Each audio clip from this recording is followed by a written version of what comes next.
አይከምኡን ተሐቂ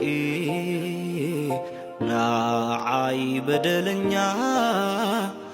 ነፍስኺ አንጽሕኪ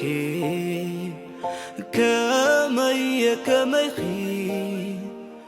ትፈልጥዮ ኣለኺ ጣዕሳ ዋጋ ይብሉ ናይ ዳሓራይ ጥዕሙ ዝለመድካዮ ምስኣ ከቢድዮ ይከኣለን ብሕልና ሕሰቤ ልቦና ይርትዓዌ ዝረገጽክዮ ለምለም ቃልኪ ቀለም ይግበረልክ ፍትውተይ ሰላም ዓለም ትኹሉ ዝከኣሎ ይርሓሰኒ